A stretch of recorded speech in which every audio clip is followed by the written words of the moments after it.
माफी तो आपको मांगनी चाहिए थी ना, माफी तो आपको मांगनी चाहिए थी कि वो 19 जो जनवरी थी उस समय जो केंद्र की सरकार थी उसको समर्थन हम दे रहे थे और हम माफी मांगते हैं कि हम आपको बचाने। स्थानीय भाषा में बात और करते सर हैं। मैं सवाल कर लूं, जी जी आपने कहा ना उनके साथ बैठे थे, जी तो केंद्र में जब सरकार बनाई थी वाजपेयी जी के नेतृत्व में, तब यही फारूक अब्दुल्ला तो आपके सहयोगी बने थे, इनके पुत्र तो आपके वो बने थे, विदेश राज्य मंत्री बने थे। तो फिर उस वक्त नहीं मुझे बताइए, उस वक्त काला दिन नहीं था? उस वक्त क्या 19 जनवरी नहीं थी? उस 8 साल आपके 6-7-8 साल के शासन में उस वक्त 19 जनवरी गायब हो। रिकॉर्ड कह रहा हूँ, डॉक्टर फारूक अब्दुल्ला दिल्ली जाते हैं, वहां प्रधानमंत्री अटल बिहारी वाजपेयी से मिलते हैं, वो कहते हैं कि इस प्रदेश को मैं इस उग्रवाद इस आतंकवाद से निकालना चाहता हूं, हम एक नए दौर की शुरुआत करना चाहते हैं और उस वजह से वो है फिर बाहर भी गए। आप मानिए ना, आप मानिए ना कि मौका देकर राजनीति होती है, मौका देकर गद्दार कहा जाता है, मौका देकर ये काला दिन बताया। आपने मोदी जी की बात की ना, आप मोदी जी मोहब्बतों के बाजार में नफरत की आग लगा मोदी जी की बात कर रहे हैं ना, प्रधानमंत्री नरेंद्र मोदी जी ने कहा ना जी, आपको बकायदा, मतलब आपके संगठन को बकायदा हिदायत दी है, निर्देश दिए और कहा कि मुसलमानों के खिलाफ टिप्पणी करने से बचिए, अपने आप को इसमें मत उलझाइए, कोई भी नेता मुसलमान के खिलाफ नहीं बोलेगा। इसका मतलब बोलते थे ना, तो नफरत कौन फैला रहा था? नमस्कार, जम्मू संवाद में आपका स्वागत है और मैं हूं ललित खजूरिया। क्या भारतीय जनता पार्टी राहुल गांधी की भारत जोड़ो यात्रा से तिलमिला गई है, या यूं कहें कि उन्हें इस यात्रा में ऐसा क्यों लग रहा है कि राहुल गांधी और कांग्रेस जो है वो अगर मजबूत हो गई तो आने वाले चुनावों में इनके लिए बड़ी चुनौती बन सकती है, जो 9 राज्य में चुनाव होने हैं इस साल। दूसरा ये कि भारतीय जनता पार्टी के लीडर जब दिल्ली जाते हैं तो कौन सी ऐसी संजीवनी लाते हैं वहां से कि इन्हें एहसास हो जाता कि नहीं, अब लोगों की सेवा करनी है। क्योंकि प्रधानमंत्री नरेंद्र मोदी जी ने जिस तरह से कहा कि जाइए, लोगों के बीच में रहिए, उनसे बातचीत करिए, कब तक मेरे नाम का सहारा लेते रहोगे, ये उन्होंने ऑन रिकॉर्ड कहा है। इसी पर चर्चा करने के लिए इंद्रजीत सिंह जी सम्याल, भारतीय जनता पार्टी के यहाँ जम्मू कश्मीर प्रदेश के ये प्रवक्ता हैं। स्वागत है सर। धन्यवाद ललित जी। माफी प्रदेश अध्यक्ष जी कहते रहे, राहुल गांधी जी माफी मांगे। माफी किस चीज की? देखिए ललित जी, निस्संदेह हमारे प्रदेश अध्यक्ष जी ने कहा है कि राहुल गांधी माफी मांगे, तो माफी कांग्रेस को मांगनी है, क्योंकि राहुल गांधी कांग्रेस के नेता हैं और यही वो कांग्रेस है। मैं आपको एक चीज जानकारी के लिए डाल दूं कि राहुल गांधी जम्मू कश्मीर में किस दिन इंटर होते हैं, कि कौन सी तारीख थी? वो तारीख थी 19 जनवरी की। और इतिहास के कालखंड में यदि आप जाएं, 19 जनवरी 1990 का वो कालखंड था, वो काला दिन था जिस दिन कश्मीरी पंडितों का कश्मीर से पलायन हुआ था। लगभग 1.5 लाख लोग घर से दर बदर हुए, महिलाओं के साथ बलात्कार हुआ, हजारों लोगों को अपना घर परिवार छोड़ के आना पड़ा। और वही जो लोग उस समय के जो मुख्यमंत्री थे, याद रखे, उमर अब्दुल्ला, जिन्होंने उस समय स्टेट को फारूक अब्दुल्ला, उन्होंने स्टेट को फ्री फॉर ऑल कर दिया था, कश्मीर से चले गए थे और एक नंगा नाच पूरे कश्मीर में होता है। और वही व्यक्ति 19 जनवरी के दिन लखनपुर में जाता है और कांग्रेस के उस नेता का स्वागत करता है। यह चोर मसेर भाई जो इस राज्य की दुर्दशा के लिए जिम्मेवार है, इसलिए इन्हें माफी मांगनी होगी। ये चोर मसेरे भाई जो जिनकी बात कर रहे हैं, देखिए आप केंद्र में तो देखिए, मैं उस केंद्र में तो उस वक्त वीपी सिंह जी की सरकार थी, समर्थन तो आपने दिया था। मैं बताता हूं, उस बात पे भी आता हूं, यही फारूक अब्दुल्ला यहाँ के मुख्यमंत्री थे, कांग्रेस का मूक प्रदर्शन था। विश्वनाथ प्रताप सिंह उस समय जब चुनाव हुए थे, बोफोर्स के इशू पे वो देश के प्रधानमंत्री बने थे और 15 दिसंबर को उन्होंने शपथ ली थी और 19 जनवरी को यह सारा घटनाक्रम हुआ। और इस घटनाक्रम के बाद मैं आपको एक चीज और याद दिला दूं कि राहुल गांधी यहां आते हैं, कम से कम 2 शब्द तो कश्मीरी पंडितों के लिए बोलते, उन्होंने कोई याद ही नहीं किया उस इतिहास के काला दिन को। और यही वो काला दिन है, कांग्रेस के यही कुकृत्य है जिसमें हमारे प्रदेश अध्यक्ष ने कहा है कि माफी तो आपको मांगनी चाहिए थी ना, माफी तो आपको मांगनी चाहिए थी कि वो 19 जो जनवरी थी उस समय जो केंद्र की सरकार थी उसको समर्थन हम दे रहे थे और हम माफी मांगते हैं कि हम आपको बचा नहीं पाए। नहीं, हमारा कोई ऐसा समर्थन नहीं था, हमारा बिल्कुल ऐसा समर्थन नहीं था। उसी प्रधानमंत्री वीपी सिंह जी प्रधानमंत्री आपके समर्थन से बने, उसी के बाद इस सरकार को यहाँ पे डिसमिस किया गया था ना। ये भी आप देखिए, जगमोहन जी तभी गवर्नर आए थे ना, वही विश्वनाथ, तभी माफी मांग लेते। लेकिन सरकार यहाँ पे किसकी थी? देखिए हमने किस बात की, वो जो व्यक्ति, वो जो संगठन, वो जो सरकार, और वही नेता वहां पे जाता है। देखिए ये एक चीज देखिए, वही नेता जाता, मान लिया ठीक है, राहुल गांधी जी ने यहाँ पे माफी मांगनी चाहिए थी, क्योंकि अरे राहुल गांधी जी को आने से पहले माफी क्या मांगनी चाहिए थी उन्हें वो अटल बिहारी वाजपेयी जी की पुण्यतिथि के ऊपर वहां जाते हैं, दुनिया को दिखावा के लिए उनके समाधि स्थल पे जाते हैं। वो डॉक्टर श्यामा प्रसाद मुखर्जी के भी वहां पे बगल में माधोपुर था, वहां उनकी प्रतिमा लगी थी, वहां भी फूल चढ़ाते। वही वो व्यक्ति थे जिन्होंने यहाँ एक विधान, एक निशान, उसके लिए अपना बलिदान दिया। उन्हीं ने यहाँ पे परमिट सिस्टम को तोड़ा था, वो ये भी करते। आज उनका बलिदान नहीं होता तो यहाँ परमिट सिस्टम होता, उन्हें भी तो याद रखते। और मैं आपको एक चीज और बता दूं, वो जो फाउंडर है महाराजा गुलाब सिंह, जिनके स्टैचू के नीचे उन्हें सम्मानित किया गया, आप दावे के साथ पूछता हूं, मैं आपसे चैलेंज करता हूं, आप जब भी कभी राहुल गांधी आए उन्हें जाके पूछिए, गुलाब सिंह के बारे में बताएं। यदि 2 शब्द बता पाएंगे तो मैं कहूंगा कि राहुल गांधी। कैसे आप? अच्छा मुझे बताइए, देखिए मुझे निर्मल सिंह जी क्या वहां के जयपुर, अपने राजस्थान के या फिर छत्तीसगढ़ में जो बड़े बड़े कोई राजा होंगे उनके बारे में बता सकते हैं? क्यों नहीं? देखिए क्या बात कर रहे हो? ये तो सारे होते हैं, ऐसा कुछ नहीं होता ना। ये कैसी बात? ये तो हमें अपने राजा का इतिहास जानना है ना। ये कौन सी बात है? तो फिर इसका मतलब सी बात है, जम्मू कश्मीर अन्य राज्यों की तरह नहीं है, ये राज्य एक बिल्कुल अलग है। अन्य राज्यों की तरह नहीं है तो फिर 370 क्यों उठाया? 370 हमारे प्लान में था, ये लेके आए थे 370 35 है, जिन्होंने यहाँ पे इतनी दुर्दशा की। अन्य राज्य की तरह कैसे हो गया? फिर बोलो ना सामान्य राज्य की तरह। अभी सामान्य राज्य हुआ ना, सामान्य राज्य अभी हुआ। ये 70 वर्षों से कांग्रेस ने इन्हें अलग के राज्य रखा था। मैं कह रहा हूं, इस इतिहास को क्यों निकाल रहे हैं? देखिए निकाल रहे हैं। क्या 370 यहाँ पे नहीं था, 35 से नहीं था, मोदी जी ने नहीं हटाया? यदि हमें नहीं, मैं उन्हीं की बात कर रहा हूँ, उनके नेता की बात कर रहा हूँ कि 19 जनवरी के काले दिन वो यहाँ पे इंटर होते हैं, जिस दिन एग्जोडस हुआ था, और 2 शब्द वो यदि कश्मीरी समुदाय के लिए बोलते, बोल ही नहीं पाए। आपको लगता है सर कि भारतीय जनता पार्टी जो है मौके की राजनीति करती है? मौके की क्या राजनीति नहीं है? मौके की क्या राजनीति? अभी मैं आपको बता दूं, क्या मौके की क्या 19 जनवरी इस देश में काला अध्याय है कि नहीं है? मेरी बात सुनो, नहीं बताइए, काला अध्याय है ना, मानते हो ना? क्या राजनीति है? तो मौके की मैं बता रहा हूँ, नेता है, वो अपने आप को कांग्रेस पार्टी के प्रधानमंत्री पद के उम्मीदवार मानते हैं, वो नेता है कि नहीं है? क्या उनकी बौद्धिक नॉलेज इतनी भी नहीं है कि जिस प्रदेश में वो इंटर हो रहे हैं, कौन से दिन इंटर हो रहे हैं, कौन से कालखंड में इंटर हो रहे हैं, उस दिन का क्या इतिहास है, ये उन्हें मालूम नहीं है क्या? अच्छा अब मेरे सुन लोगे? हमारे प्रधानमंत्री नरेंद्र मोदी, मैं सवाल कर लूं, स्थानीय भाषा में बात और सर मैं सवाल कर लूं। जी। आपने कहा ना उनके साथ बैठे थे जी, तो केंद्र में जब सरकार बनाई थी वाजपेयी जी के नेतृत्व में, तब यही फारूक अब्दुल्ला तो आपके सहयोगी बने थे, इनके पुत्र तो आपके वो बने थे, विदेश राज्य मंत्री बने थे। तो फिर उस वक्त नहीं मुझे बताइए, उस वक्त काला दिन नहीं था? उस वक्त क्या 19 जनवरी नहीं थी? उस 8 साल आपके 6-7-8 साल के शासन में उस वक्त 19 जनवरी गायब हो गई थी? कहां गायब हो गई थी? हम तो हर वर्ष उस 19 जनवरी को उस काले दिन के रूप में याद करते हैं और प्रयत्न करते हैं कि उसी काले दिन जिस मुख्यमंत्री वो काला दिन लाया, उसके साथ आपने सरकार बनाई वहां पे केंद्र में। मेरी बात सुनिए, सरकार बनाने से नहीं कुछ होता। सरकार बनाने से कुछ नहीं होता, वो वहां पे बैठ गए उससे कुछ हो गया। सरकार बनाने से मैं कहता हूं कि उसमें वाजपेयी साहब ने 24 पार्टियों के साथ गठबंधन किया था, सरकार आई, यही तो मजबूरी। आप यदि बोलिए ना, राजनीति में मजबूरी है।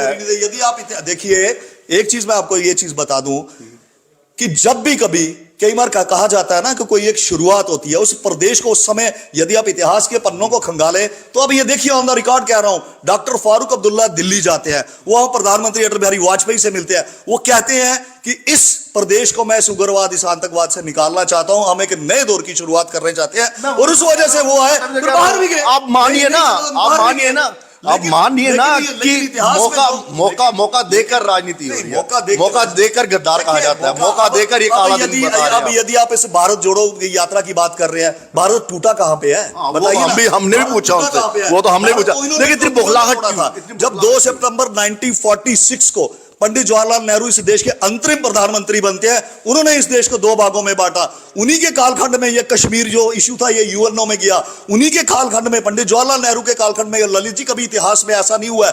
हमेशा जो छोटा देश होता है वही, मेरी बात सुनिए, मैं अपनी बात कंप्लीट कर लूं फिर आप बोलिएगा। जो एक छोटा देश होता है ना, वही हारा हुआ देश कभी वो नहीं करता है। वो हारा हुआ देश ही यूएनओ में जाता है, हारा हुआ देश ही मदद के लिए मांगता है। हम बड़े थे, हम जीत रहे थे, हमारे ही प्रधानमंत्री कश्मीर को यूएनओ में, इस इशू को यूएनओ में लेके। और आपकी जानकारी के लिए ये भी बता दूं, तब यूएनओ का गठन भी नहीं हुआ था, महज 2 साल की उसकी काल अवधि थी जब ये इशू वहां पे गया और यूएनओ को जो एक्सटेंशन दी गई 3 वर्ष की, उसके बाद ये इशू गरमाया। मेरी एक बात सुनिए, अब सवाल तो यही बनता है ना, अब तो सवाल ये भी बनता है ना कि उसी दौरान हमारे डिप्टी पीएम साहब, या जिनको होम मिनिस्टर भी कहा, सरदार पटेल जी, वो भी थे ना जी।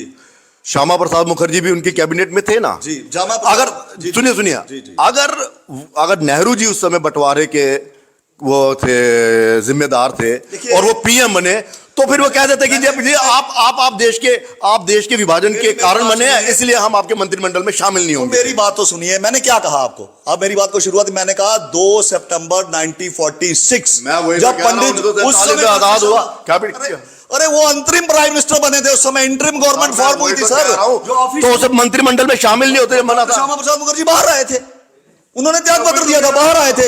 इसी इशू के लेके उसी इशू के लेके उन्होंने संघर्ष किया, इसी इशू के लेके उन्होंने पार्टी का गठन किया। कैसी बात करते हैं? तो भारतीय जनता पार्टी तो कब बनी? जनसंघ 1951 में बनी, भारतीय जनता पार्टी 1982 में बनी।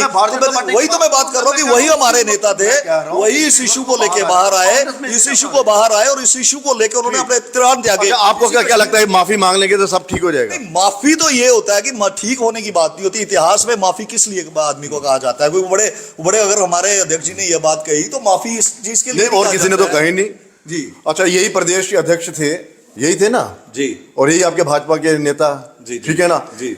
इसी 370 में जब आपने सरकार बनाई और उसी झंडे को आप सल्यूट मार के आपने शपथ ली, फिर देखिए ललित जी, किसी भी तरीके का सल्यूट मारने की तो सल्यूट हटाया भी ना। देखिए हमारे मार तो लिया ना, यानी कि फिर ये कि सत्ता पाने के लिए कुछ भी कर सकते हो ना। कुछ चीजों में वही होता है कि जब आप गवर्नमेंट में आते हैं, सरकार आता है, किसी अध्यादेश से किसी चीज को हटाया जाता है, ये तो हुआ नहीं, होता ही नहीं है। कानून के हिसाब से किसी प्रक्रिया को मान तो लो ना, ये मान तो लो। नहीं, ये मैं इस सवाल को ही खारिज करता हूँ कि देखो ये बात ये होती है। देखिए ऐसा होता है कि जब वही होता था, जब हमें कहा जाता था कि मंदिर वही बनाएंगे, तारीख नहीं बताएंगे। मंदिर भी बना जब 370 कब तोड़ेगा, टूटा आपके सामने, 35 से भी रिमूव हुआ, ठीक है ना। मैं कह रहा हूं कि यही प्रदेश अध्यक्ष उसमें आपकी बीजेपी के ये नेता अड़ जाते कि जनाब हम नहीं बनाएंगे सरकार, क्योंकि हम इस झंडे को हम स्वीकार नहीं करते।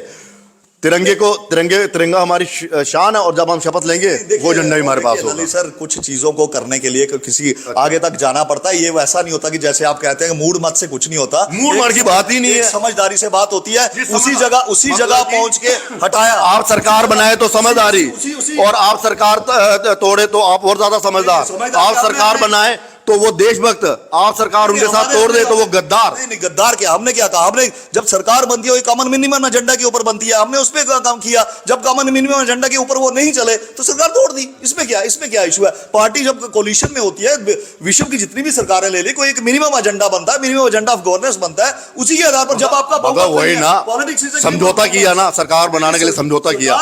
कई बार ऐसा मैंडेट आता है, उस समय मैंडेट इस तरह का आया था, लेकिन यदि उस मैंडेट उस गवर्नर्स के हिसाब पे सरकार नहीं चली तो तोड़ दी। इसमें कौन सी बात है? वही तो कह रहा हूं, तो मान जाइए ना कि समझौता करना पड़ता है। रिकॉर्ड है ललित जी, मानने में क्या होता है? मैं वही तो कह रहा हूं, रिकॉर्ड है, उसे कोई डिनाई थोड़ी कर सकता है। लेकिन जो हमने अपने यात्रा से इतनी परेशानी क्यों? क्या परेशानी हमें? ऐसी यात्राएं 50 करें। देखिए यात्रा क्या होती है ललित जी, इस देश में 2 लोगों ने बड़ी यात्राएं की है। उस यात्राओं का इंपैक्ट था आचार्य विनोबा भावे, जिनका दुनिया नाम जानती है। उन्होंने भूदान आंदोलन के लेकर पूरे देश में एक यात्रा की थी, जिसमें उन्होंने कहा था कि जो लैंड ऑनर्स है, जो लैंडलेस है, उनके लिए अपनी जगह छोड़े। लोगों ने छोड़ी। दूसरी चंद्रशेखर ने की थी, वो हमारी दल के नहीं थे। उन्होंने 6 महीने उन्होंने भारत यात्रा की थी, कोई जोड़ो तोड़ा नाम नहीं दिया था।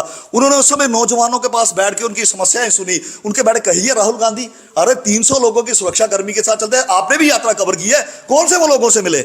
किसी अनएम्प्लॉयड ग्रुप से मिले, किसी नेताओं से मिले, आते जाते नमस्कार किया, ठीक है, उनका स्टाइल है भारत जोड़ो। वो कहते हैं नफरतों के बाजार में मोहब्बत की दुकान, मोहब्बत बेचने आए हो। मैं तो ये कहता हूं कि मोहब्बतों के बाजार में वो नफरत की आग लगाने आए हैं। नफरत की आग लगाने आए कहां से? वही बता रहे हैं ये कि भाई ये धर्म के आधार पर भाजपा बात करती है, ये करती है। कौन इस देश में कर रहा है? मोदी जी सबका साथ, सबका विश्वास, सबका प्रयास के आधार पर कर रहे हैं। और ये आपने मोदी जी की बात की ना, आप मोदी जी मोहब्बतों के बाजार में नफरत की आग लगाने मोदी जी की बात कर रहे हैं ना, प्रधानमंत्री नरेंद्र मोदी जी ने कहा ना जी, आपको बकायदा, मतलब आपके संगठन को बकायदा हिदायत दी है, निर्देश दिए और कहा कि मुसलमानों के खिलाफ टिप्पणी करने से बचिए, अपने आप को इसमें मत उलझाइए, कोई भी नेता मुसलमान के खिलाफ नहीं बोलेगा। इसका मतलब बोलते थे ना, तो नफरत कौन फैला रहा था? देखिए मेरी एक बात सुनिए, यही तो संगठन की पद्धति है। नहीं, ऐसा नहीं है कि नफरत कौन फैला रहा है, क्लोनी है।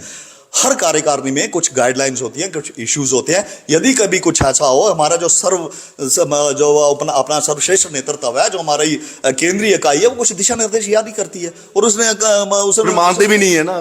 मानते क्यों नहीं? हमारे लिए संगठन सर्वोत्तम है। ये कोई आया राम गया राम की पार्टी नहीं है। यहाँ संगठन सबसे सर्वोपरि है और संगठन के आधार पर ही कार्य होता है। अच्छा, तो जी, चुनावों का क्या है? बिगुल कब बजेगा?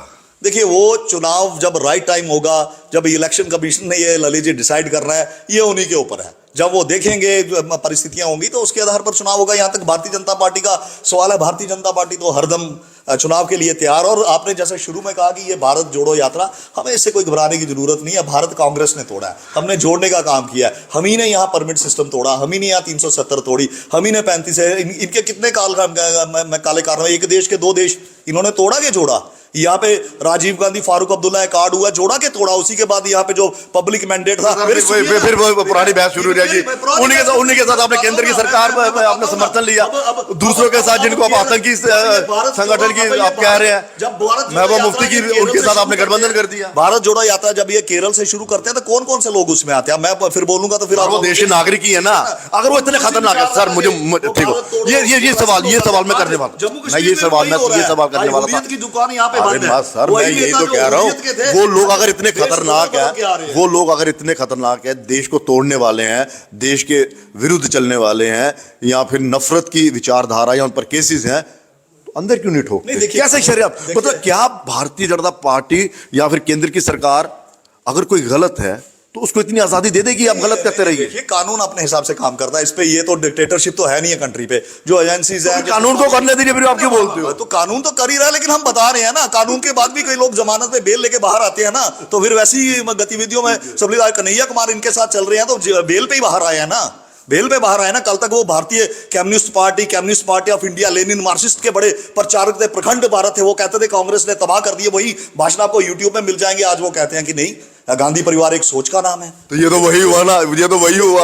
ये तो बदल के आया गिरगिट, बार बार अपना रंग दिखाया, तो वही तो चीज है। तो वही हुआ ना, जैसे आपके दूसरी पार्टी के नेता भारतीय जनता पार्टी को कितना पानी पी पी कर कोसते था। मैं नाम नहीं लूंगा, क्योंकि मैं नाम लेता हूं तो सारे मुझसे खफा हो जाते हैं। नाम नहीं लूंगा, वो अब आपकी विचारधारा की हो, तो ऐसे तो चलता रहता है। मैं एज ए स्पोक्सपर्सन ना कभी सवालों से घबराता नहीं और जवाब देता हूं, ठीक है? तो हम आपसे बात करते हैं, आप खुल के कीजिए। देखिए, आए हैं, मैं बिल्कुल, आप पत्रकार है, आपका ये स्टिक सवाल बनता है जो हम पानी तो कह रहा हूं, जिसका मन करेगा वो जाएगा, जिसको जिसकी विचारधारा अच्छी लगी। पी के कोर्स की बात करते हैं, आए हैं हमारी पार्टी में, इसमें कोई मैं कतई निर्णय नहीं करता, क्योंकि एक राजनीतिक पार्टी है। जैसे कन्हैया कुमार भी आए हैं, ठीक है? सुनिए, लेकिन मैं उनके शामिल होने पर सवाल उठाते हैं ना। कन्हैया कुमार का इसलिए नाम कोट कर रहा हूं, वही वो व्यक्ति है जिसने जीएनयू में भारत के खिलाफ नारे लगाए।